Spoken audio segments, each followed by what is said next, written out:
Mesdames et messieurs, bonsoir. Bienvenue dans cette spéciale émission CHAN Tanzanie, Kenya, Ouganda 2024. Nous sommes ici à Kampala, en Ouganda, pour cette compétition qui regroupe les joueurs locaux évoluant dans leurs championnats respectifs. La Guinée, qui a pris part à cette compétition, a été éliminée dès le premier tour.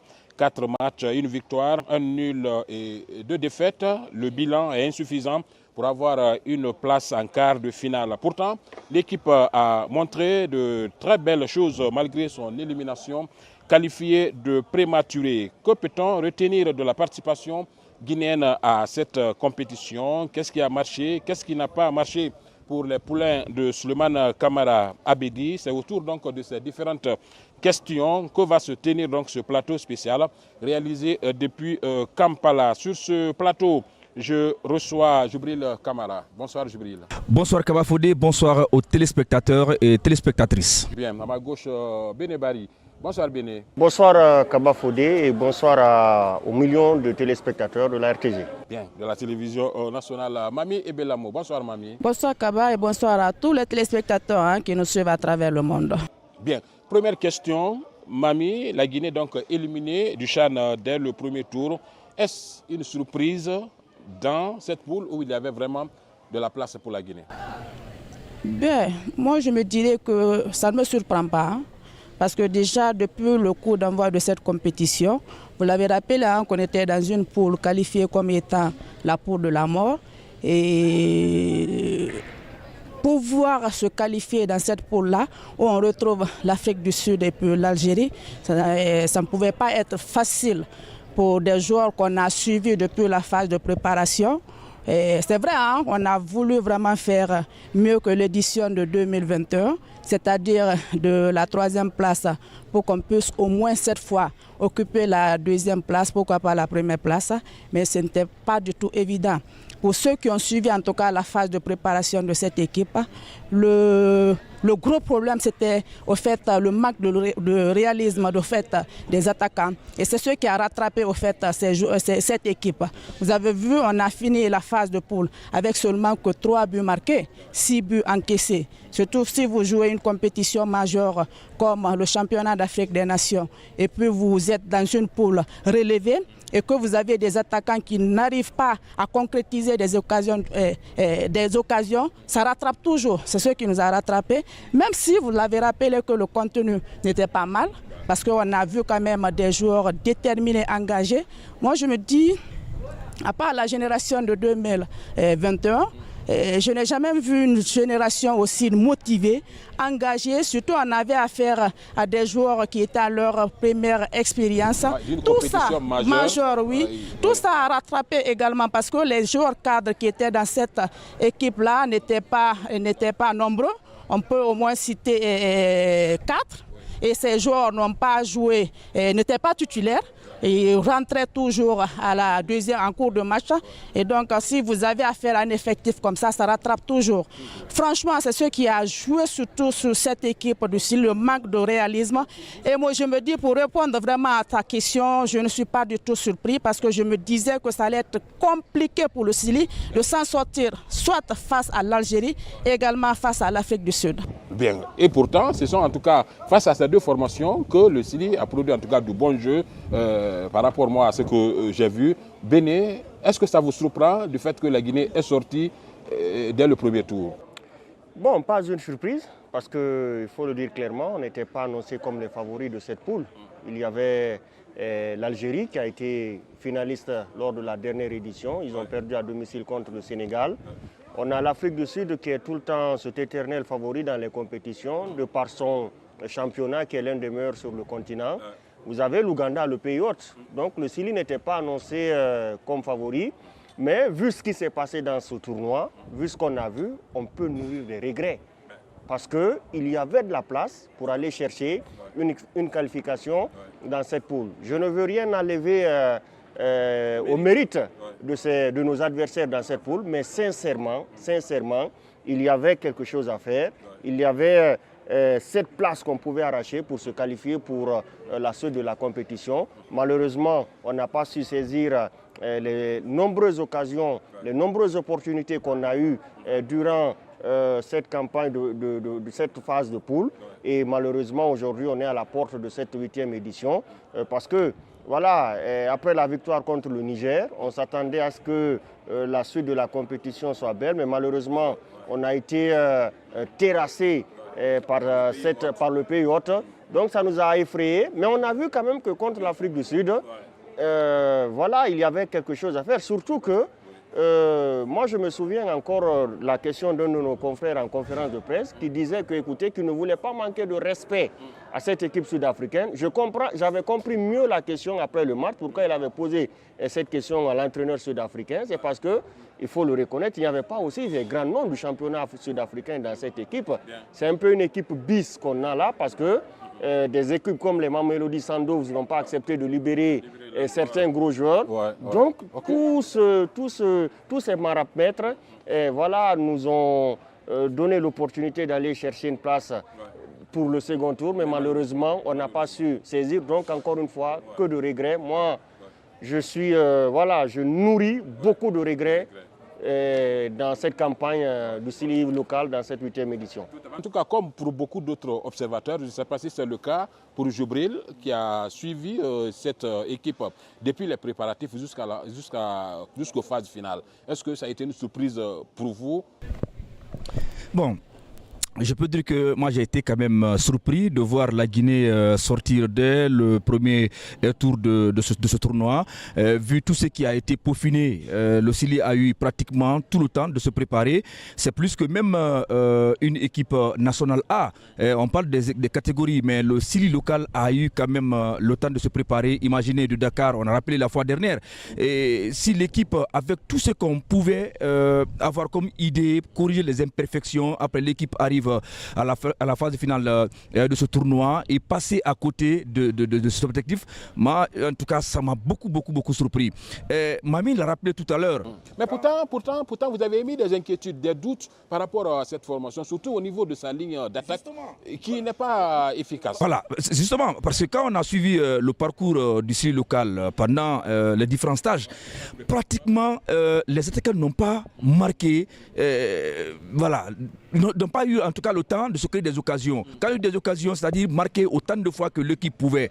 Maintenant, le même problème ou la même situation est encore arrivée lors de la phase finale. Donc moi je me suis dit, est-ce que les gens, ou peut-être le premier choix de l'entraîneur sur la ligne d'attaque, même s'il y a eu des critiques, les gens ont dit non, ça a été un mauvais choix, est-ce qu'on a laissé d'autres attaquants qui pouvaient mieux donner que ceux qui sont venus? Non, je ne dis pas peut-être aussi que ceux qui sont venus sont mauvais, mais ce qu'on attendait d'eux, c'est pas ce qu'on a vu. Maintenant, le seul regret dans cette compétition, moi à ma foi, c'est de voir par exemple un des attaquants qui a réussi quand même à faire qualifier l'équipe et qui n'a pas pu jouer cette phase finale de la compétition. Je parlais de Salou Bangoura Aloba qui est parti en Algérie. Si lui il était là, moi j'étais en tout cas convaincu à 100% que le joueur pouvait faire plus que ce qu'on a quand même vu. Parce que quand vous prenez les deux matchs joués contre la Guinée-Bissau, le jeune, il a marqué en match aller, match retour, il a marqué également. Donc c'est pour vous dire combien de fois on avait vraiment besoin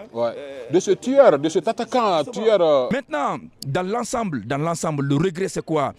C'est vrai, l'équipe avec le préparateur physique, tout ce qu'on a entendu, parce que les questions se posaient à chaque fois que l'occasion se présentait, de savoir est-ce que les équipes, les joueurs sont vraiment prêts physiquement. Ils disaient oui, les équipes et les joueurs sont prêts physiquement. Mais lors de la phase finale, on a vu une équipe moins par rapport aux autres équipes. Vous avez suivi le match contre l'Ouganda. C'est comme si c'est une équipe qui jouait, qui était... Un club de quartier qui jouait contre un club professionnel. Il y avait non seulement ce complexe voilà, qui était là, il y avait même un joueur. Voilà, on m'a fait comprendre qu'il y avait un joueur qui disait que ce que l'entraîneur même disait, il ne comprenait rien parce que ça criait au stade. Donc c'était sa première fois. Donc il y a tout ça, ça jouait sur l'équipe. Donc cela aussi de note et ça nous montre vraiment la valeur d'autres championnats nationaux, deux fois qu'il y a du mal à avoir au moins des supporters. Mais cela s'explique quoi? Il faut que la Ligue qui fait la programmation.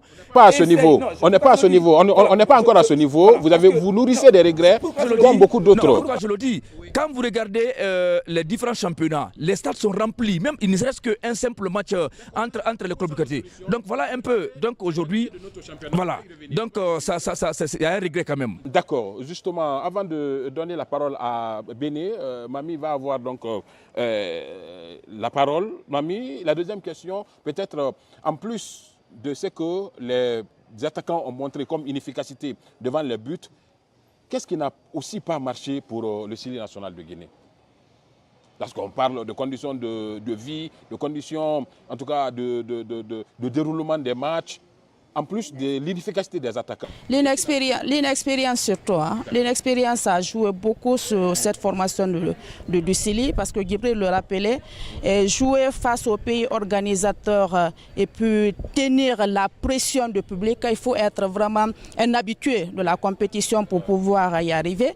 Et vous avez vu dans ce match-là, sinon on a fait une très belle entame face au Niger où c'est vrai qu'on a... Compte tenu quand même laissé à désirer. On a quand même arraché 3 points. On a arraché 3 points et puis le contenu, oui, peut-être vous, mais moi franchement j'ai vu une formation du Syli qui était engagée et déterminée, moi en tout cas.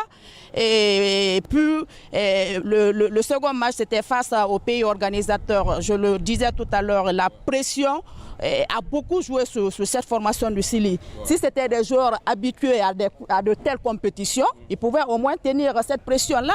Mais l'inexpérience, je voulais dire, a vraiment joué sur cette équipe-là. Vous avez vu contre le pays organisateur, on n'a pas du tout reconnu le Syli, on n'a pas du tout.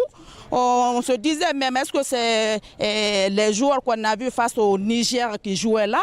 Parce qu'on ne comprenait absolument rien. Donc, pour répondre vraiment à ta question, à part l'inefficacité devant les buts des attaquants, l'inexpérience aussi a joué profondément sur cette équipe de Syli, même si ils se sont rattrapés finalement, parce que moi je me disais que face à une formation comme l'Afrique du Sud, ça allait être très compliqué pour le Syli, mais vous avez vu, on a fait match nul face à l'Afrique du Sud et donc et puis face également à l'Algérie, je me disais des joueurs qui ont du mal à s'en sortir et puis à marquer, comment est-ce qu'ils pouvaient se comporter face au vice-champion, hein, le vice-champion de l'édition précédente, comment ils allaient se comporter. Mais vous avez vu, on a tenu, en tout cas au cours des 45 dernières minutes, vous avez vu comment les joueurs ont joué sans complexe.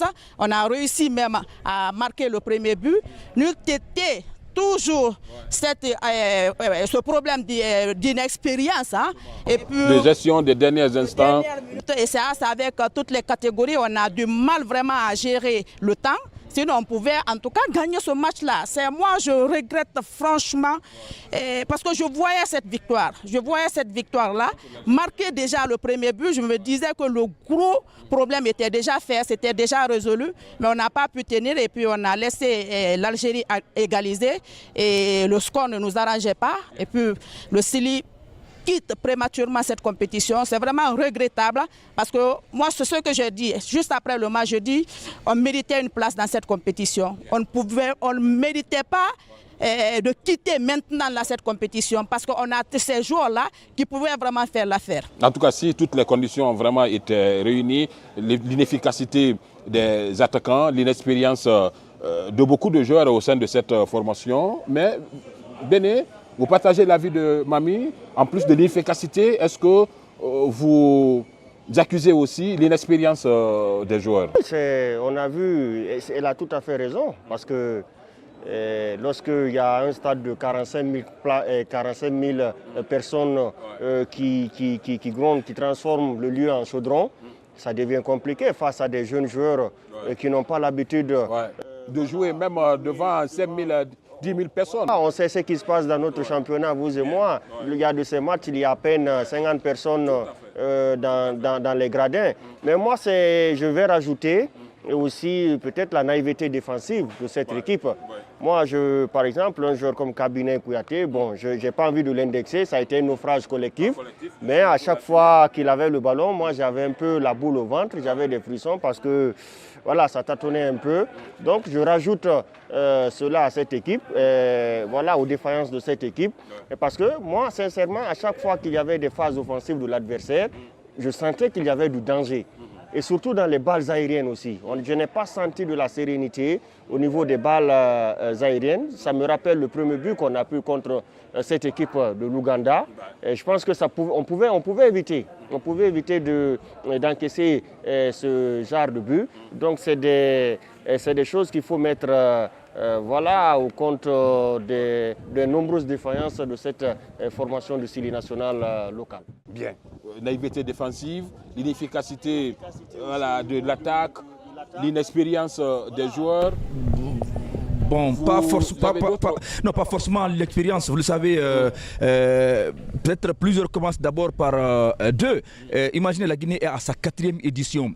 Bon, posez-vous la question, la première édition, la même catégorie, mais la première édition, qu'est-ce qui a été l'aventure aussi de la première génération, où la première équipe a représenté la Guinée, la deuxième, la même chose. Donc, tous les joueurs qui ont joué cette compétition, parmi ces jeunes, il y en a d'autres aussi qui sont fait remarquer dans le championnat guinéen et qui ont même eu la chance d'avoir peut-être quelques propositions et pas faire l'essai et revenir. Donc, pour vous dire que une équipe, c'est vrai, l'expérience joue, mais la volonté, la détermination, si l'équipe jouait collectivement, on pouvait quand même passer. Moi, j'ai vu une équipe, peut-être on va indexer les joueurs individuellement, comme il l'a rappelé tout à l'heure. Mais je me dis, est-ce que les joueurs aussi n'ont pas obéi à un schéma de jeu, peut-être imposé par l'entraîneur? Il y a tout cela. Parce qu'on a vu une équipe d'abord, face à une équipe du Niger. On a vu le comportement des joueurs. Face maintenant à l'Ouganda, l'équipe a pratiquement joué défensivement. Ce qui veut dire que par endroit, il y avait la peur au ventre. Donc l'entraîneur voulait peut-être minimiser les dégâts, mais il y a eu quand même un ouvrage collectif. Maintenant, l'un de tout ça, pour se relancer, l'équipe a rencontré l'Afrique du Sud. Mais quand l'équipe est venue déterminer, parce qu'il y avait un danger derrière, l'équipe, on a vu un autre schéma, un autre visage de l'équipe nationale locale. Et là, l'équipe nous a vraiment produit, malgré la défaite, mais les gens étaient convaincus. On a dit, attention, l'équipe est tombée avec une arme à la main. Donc, ce qui veut dire que si on avait commencé à jouer, comme on a joué contre l'Afrique du Sud, comme on a joué contre l'Algérie, la Guinée pouvait au moins, il ne reste que peut-être un match nul ou 2 matchs nuls, mais pour une victoire, cela pouvait au moins nous épargner de tout ce qui est comme calcul. Donc, aujourd'hui, nous sommes éliminés. Moi, je me dis que peut-être même l'entraîneur Souleymane Camara Abedi a sa part de responsabilité parce que c'est sa première. C'est ce qui m'amène à poser cette question. À qui la faute? À qui la faute? La question peut-être à Mami, avant que vous n'interveniez. À qui la faute? Les joueurs, l'encadrement ou tout de même l'État? C'est tout le monde, hein? Franchement, on ne peut pas indexer quelqu'un parce que Abedi, c'est vrai, il était à sa responsabilité quand même à dégager. Il faut situer les responsabilités. Voilà. Abedi était à sa première expérience, c'est vrai, mais il voulait aussi faire mieux. Parce que quand tu l'interrogeais, parce que c'est ce que je l'ai posé quand on a perdu contre l'Ouganda, l'ambition qu'il affichait, c'était d'aller jusqu'en finale. Et il m'a dit que l'objectif tenait toujours jusqu'à ce qu'on soit éliminé. Donc c'est pour vous dire que lui aussi, il voulait venir réécrire une nouvelle page de notre histoire. Vous interrogez également les joueurs, c'était la même chose, la même ambition. Mais le football, c'est aussi ça. Hein? Le football se promène avec son cortège de surprises. C'est soit vous gagnez ou bien vous perdez. Et donc, s'il faut situer les responsabilités, moi je me dirais que on peut quand même reprocher beaucoup de choses à ces joueurs-là parce qu'ils pouvaient quand même se donner à fond. Moi, je ne pense pas que Abedi soit fautif à 100% parce que ce n'est pas lui qui joue quand même. Tout ce qu'il peut faire, ce qu'il peut faire, c'est de classer. Je n'en disconviens pas, Kaba, mais tout ce qu'il peut faire, c'est de classer les joueurs. Il ne peut pas venir marquer quand même à leur place. On ne peut pas comprendre qu'un attaquant, juste à la fin, que tu sois nez à nez avec un gardien de but, que tu chutes quand même à l'air. En tout cas, je ne pense pas si un entraîneur peut apprendre ça à un attaquant. Franchement. Donc moi je me dis que la responsabilité surtout, c'est ces joueurs-là qui devaient se battre à fond. Et puis, généralement c'est ce qu'on dit, on a affaire à des joueurs qui ne sont pas vraiment ambitieux. Parce qu'on sait à chaque qualification, vous savez déjà ce que vous méritez, vous savez déjà ce que vous devez gagner. Donc face à des équipes comme ça, si vous avez un match comme ça, il faut vous donner à fond. Et on a vu, hein, franchement, on a fait des joueurs qui avaient quand même quelquefois mal à la volonté. On se posait beaucoup de questions, c'était dû à quoi? Est-ce qu'il y a anguille sous roche? Est-ce que c'est dû à un problème? Et généralement, peut-être on a pensé également à ce problème de prime qui zasait généralement. Et moi, je me dis que ça ne devait pas être une raison. Quand vous êtes dans une compétition comme ça, une compétition majeure comme le CHAN, il faut jouer votre partition. L'État également va jouer son rôle. Et je ne pense pas s'il y a une catégorie qui a pris part à une compétition et que les primes ne soient pas payées. C'est vrai que ça retarde généralement, mais on paye. Et puis, vous avez beaucoup plus à gagner. Si vous vous comportez bien dans cette compétition-là, vous avez des preneurs, vous avez des clubs qui vont forcément miser sur vous. Donc, c'est pourquoi il faut jouer votre partition non seulement pour votre bonheur, mais également pour le bonheur du public sportif. Parce qu'ils n'ont absolument rien à voir par rapport à ce non-paiement de primes-là. Tout ce qu'ils veulent, c'est de vous voir gagner ces différents matchs. Et ça les permet également d'oublier leurs soucis. Ils se battent à longueur de journée pour vous accompagner. Moi, je me dis, si vous avez l'opportunité de jouer une telle compétition, il faut vous donner à fond, non seulement pour votre propre bonheur, mais également pour le bonheur du public sportif. Bien, la responsabilité au niveau de l'encadrement des joueurs ou bien l'État? Vous savez, lorsqu'il y a un tel naufrage, il faut situer les responsabilités, il faut désigner un coupable. Mais moi, il y a un mérite qui revient quand même à Abedi, il ne s'est pas caché. Il a dit lors d'une conférence de presse qu'il est le premier responsable. Voilà, je pense que lorsque une équipe ne va pas bien, le premier responsable, celui qu'on désigne le plus souvent, c'est l'entraîneur. Il est responsable des résultats techniques de son équipe. Les journalistes que nous sommes, nous tendons un peu l'oreille sur ce qui se dit, l'environnement au sein de l'équipe. Il y a beaucoup de personnes qui suivent beaucoup ces joueurs et qui ont pointé du doigt Souleymane Abedi Camara, le sélectionneur de cette formation. Pour eux, par exemple, il y avait des choix très discutables, certains de ces choix qui étaient très discutables. Il y a beaucoup, par exemple, à la fin de la rencontre contre l'Algérie, Mori, le gardien qui nous sort une prestation XXL, très bien. Beaucoup disaient, mais où il était tout ce temps, ce gardien, où il était tout ce temps. Pourquoi Abedi ne l'a pas titularisé lors des autres rencontres? Parce que les buts que l'autre a pris, peut-être que Mori aurait pu nous éviter ça. Donc, comme pour beaucoup d'autres joueurs, notamment le petit Mohamed Bokeh, voilà, et puis également Youla. C'est le premier qui va être crucifié, qui va être cloué au pilori, c'est Souleymane Abedi. Maintenant, elle a parlé, moi, d'un aspect aussi très important. On ne va pas apprendre quand même à ces joueurs comment tirer devant un but. Moi, j'ai eu à suivre des séances d'entraînement. Je l'ai même signalé à certains confrères qui étaient à côté. Je dis, ces joueurs, ils ne cadrent pas les frappes. Parce que l'intendant, à chaque fois, il est obligé de aller chercher les ballons derrière les cages, les grillages des pelouses d'entraînement. Je dis, mais je n'arrive pas à comprendre pourquoi ces gamins n'arrivent pas à cadrer. Sur 10 ballons frappés, il y a 1 ou 2 seulement qui arrivaient à cadrer. Donc c'était des signes avant-coureurs qui montraient que voilà, il y avait des difficultés au niveau de certains gestes, voilà, qui normalement devaient être le b.a.-ba d'un footballeur qui se veut professionnel. Bien, en tout cas, au lendemain de cette débâcle, avant que vous n'interveniez, au lendemain de cette débâcle, c'est le lieu, en tout cas, de tirer des leçons, de faire le bilan et puis de situer les responsabilités. Vous avez suivi, vous connaissez bien cette formation. Où est-ce que vous pouvez situer la responsabilité de ce départ prématuré de l'équipe de la compétition? Parce que vous avez posé la question, est-ce que c'est l'État, est-ce que c'est les joueurs ou encore le staff technique? Moi, peut-être vous avez oublié une autre entité, le ministère. Quand je parle de ministère, c'est de l'État, ça. Quand je dis le ministère, ça dit l'État a fait sa part. Déjà, mettre l'équipe dans des conditions pour le stage et même affréter un vol spécial, c'est déjà vraiment un acquis. Maintenant, qu'est-ce qui a été aussi l'apport de la Fédération guinéenne de football dans tout cela? Parce que si, par exemple, le problème de prime, comme Mami l'a rappelé, peut-être le président de la Fédération est venu, pouvait peut-être prendre le dessus pour dire, bon, attention, moi, en lieu et place, pour ne pas que les joueurs soient vraiment mal à l'aise, voilà ce que la Fédération aussi a pu trouver pour remonter le... Pensez-vous que ça n'a pas été fait? Vous rappelez... Pensez-vous que ça n'a pas été fait? On n'a pas été informé. Vous vous rappelez quand même d'autres présidents avant même l'arrivée de l'actuelle équipe, d'autres en ont fait. Pendant les phases finales, quand vous venez dans les hôtels... il faut les citer, il faut appeler les noms par le nom.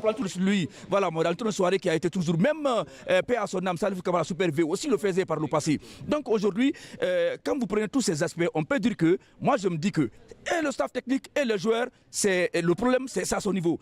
Quand on était au Maroc, Mami, Abedi, une fois, il travaillait sur la ligne d'attaque. Comment est-ce qu'il faut au moins construire le jeu, donner des passes courtes, tirer dans un sens bien défini. Mais les joueurs, à chaque fois quand il s'agit de tirer, on voit les ballons hors cadre. Il a dit, attention les journalistes, vous voyez, ça c'est pas mon problème, moi je fais mon schéma, mais les joueurs n'ont pas à la hauteur vraiment. Il a toujours, une fois, deux fois, trois fois, il dit, ça se passe devant vous les journalistes, demain, on va dire que non, Abedi a fait un mauvais choix. Mais en attendant ceux qui sont là, on pense que c'est les meilleurs qui sont là. Donc s'ils ne font pas ce que nous voulons, alors là il y a problème. Maintenant, quand nous sommes arrivés lors de la phase finale, c'est vrai, vous avez parlé aujourd'hui d'un autre aspect. Ce problème de choix sur les joueurs. Attention, Béné a dit, quand vous prenez le gardien, attention. C'est vrai, on a suivi d'abord les phases éliminatoires. Mori, lors d'un match amical contre l'équipe locale de la Côte d'Ivoire, Mori a pris 3 buts. Mais des buts, c'était des erreurs. Bien sûr, c'est l'erreur encombrée que Mori. L'entraîneur a compris. Lors du match allié contre la Guinée-Bissau, il a encore commencé, mais on a vu encore les mêmes erreurs. Finalement, il a fait son choix, il a misé son choix sur Ousmane. Ousmane est venu, il a rassuré. Match retour, il a même bloqué un penalty. Maintenant, on vient, lors des séances d'entraînement, on voit encore le sérieux de Ousmane. Lors du match amical contre la Centrafrique, on a pris un but. C'est comme si vous dites un joueur ou un gardien dit bon voilà je vais quitter dans ma case, faites ce que vous voulez. Après, à partir du milieu, on envoie un ballon au fond des filets. Deuxième tentative, c'est la Tansivara qui regarde. Il a compris que attention, le joueur c'est vrai il est bien mais il n'est pas du tout concentré. Donc finalement, il a misé sur voilà, c'est là où il a perdu sa place. Parce que juste avant même le départ de Dola, quand la question a été posée au propriétaire des gardiens, il a dit qu'aujourd'hui on a vraiment la difficulté de dire qu'entre les trois, qui peut être le gardien titulaire. Parce que les deux vraiment ont montré un volume de jeu qu'on ne pouvait pas imaginer. Maintenant, au niveau vraiment du choix, il y avait des joueurs comme Mohamed Bouki Kamara, vous l'avez rappelé tout à l'heure, c'est un bon latéral. Vous prenez le jeune Mara qui est du Horea, qui a été meilleur espoir. Meilleur espoir. Oui, voilà. Qui n'a pas eu même une minute de... Non, voilà. non. Donc, Ouais. on a pu au même Alors qu'il y avait des latéraux comme Dubate et autres là. On a eu à découvrir le joli Ismaël. Ismaël, eh bien, tout le monde connaît l'efficacité de Ismaël au Horea. Mais le premier match, il n'a pas joué. Deuxième match, il est rentré en deuxième période. On a vu au moins ce qu'il a pu apporter. Il a été titulaire. Donc, là, il a déjà réclamé sa place et il s'est imposé. On a vu celui qui a marqué le but contre l'Algérie. Pour vous dire que si l'entraîneur veut partir loin dans une compétition, il faut 2 fois sortir de ce que vous avez comme idée, même si vous mettez sur un joueur, mais vous pouvez partir prendre un autre joueur plus motivé, même s'il n'est pas dans le choix.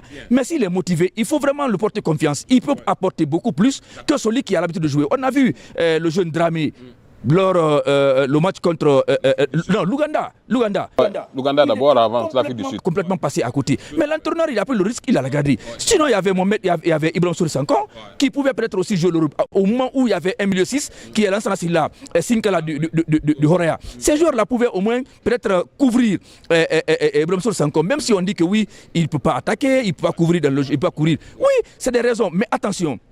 L'expérience, aussi sa précision dans les passes. Moi, je pensais qu'il pouvait au moins jouer, soit dans ce match ou encore être titulaire lors des autres rencontres. Donc voilà un peu ce qui nous a vraiment arrivé. On pouvait au moins découvrir pas mal d'autres joueurs dans cette compétition. Mais bon, voilà, le destin nous a vraiment conduit à ce niveau du stade de la compétition. On ne peut que peut-être tirer les leçons et rentrer, peut-être se préparer pour les échéances futures. Justement, oui, Mami, maintenant malgré tout, on a tiré les conclusions, on a cité les responsabilités à certains niveaux, mais malgré tout, moi quand même, franchement, j'ai été satisfait par rapport aux 2 derniers matchs, notamment contre l'Afrique du Sud et contre l'Algérie. Malgré tout, en tout cas, on a quand même produit quelque chose d'intéressant. Effectivement, on l'a rappelé ici, hein, les joueurs n'ont pas été quand même ridicules dans ces matchs-là. Peut-être face à l'Ouganda, mais on l'a expliqué ici. Voilà les raisons. avec la ferveur du public, ça ne pouvait pas les pousser à aller et à atteindre l'objectif. Mais face à l'Afrique du Sud, surtout, c'était des équipes qu'on craignait davantage dans cette poule-là, quand on connaît le niveau de leur championnat. Donc moi, déjà, face à l'Afrique du Sud, j'étais pessimiste. Hein. Je me disais que peut-être on allait prendre des sacs de but. Voilà, mais heureusement, on a su limiter quand même les dégâts. Et puis, les joueurs se sont vraiment très bien comportés. Si on avait fait même un match nul, comment dirais-je, le numéro 7, Bachir pouvait terminer l'homme de match parce qu'il a été énorme dans ce match-là. Énorme dans ce match-là. Et puis face également à l'Algérie, on l'a rappelé. Et ces joueurs, moi, depuis le début de ce match, je me posais la question comment on pouvait s'en sortir quand on connaît le niveau des joueurs algériens, leur championnat. Le niveau du championnat. Les joueurs ont joué sans complexe. Peut-être que les premières 45 minutes, on a cherché à observer l'adversaire, mais comment dirais-je, après les 45 le début des 45 dernières minutes, vous avez vu comment ils se sont comportés, ils sont venus motivés, on sentait vraiment qu'ils sont venus gagner le match et puis ils ont réussi quand même à scorer, sauf que on n'a pas pu en tout cas conserver l'acquis. Et puis on s'est fait rattraper et puis on a fait jeu égal. Et ce n'était pas suffisant pour nous permettre en tout cas d'espérer, parce que ça ne pouvait pas nous permettre de se qualifier en attendant de connaître le résultat des autres matchs. Mais on pouvait au moins espérer avec 6 points. Mais malheureusement avec 4 points, on était d'office éliminés de cette compétition-là et ça fait très mal. Quand on sait qu'on est venu dans une compétition où on avait des ambitions, on avait des objectifs, d'aller le plus loin que possible et qu'on soit éliminé dès le premier tour, c'est vraiment regrettable. Surtout que notre meilleur exploit, c'est la 3e place. La 3e place, l'édition de 2021. Donc on pouvait faire mieux que cette édition, mais malheureusement, on est éliminé dès le premier tour. Peut-être qu'on va tirer des leçons par rapport à tout ce qui s'est passé autour de cette formation du Sili pour qu'on puisse revenir encore beaucoup plus fort. C'est bien possible, hein? C'est bien possible si on a affaire en tout cas à des joueurs engagés, déterminés. Franchement, moi j'ai compris qu'on a vraiment une place dans cette compétition. On peut arracher, hein? On peut arracher, pourquoi pas, un trophée dans cette compétition, oui. Des propositions de solutions, qu'est-ce qu'il faut pour que vraiment on puisse aller conquérir ce trophée continental qui s'appelle le CHAN? Vous avez quand même vu, il y a eu des révélations dans cette équipe du Sili, des joueurs, certains joueurs qui étaient attendus mais qu'on ne les a pas vus, d'autres ont explosé, qui ont vraiment surpris plus d'un. J'ai senti quand même que c'est un jeune très généreux dans les efforts, qui accepte de courir, qui accepte voilà, de faire de nombreux efforts pour aller récupérer le ballon, ou même sur certaines actions, sur les tâches défensives.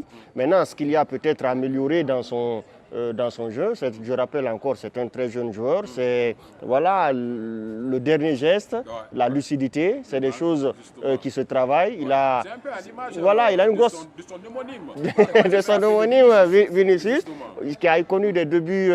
Ouais. C'est un peu à l'image de son homonyme. Voilà comment il se fait appeler Vinicius. Choisir de prendre le nom Vini. Donc il y a lui, il y a le jeune Ismaël aussi, qui m'a séduit. Je n'oublie pas Dramé, le numéro 6 au milieu de terrain, et contre l'Afrique du Sud.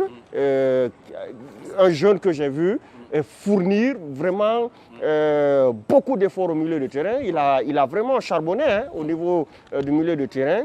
Fournir vraiment beaucoup d'efforts au milieu du terrain.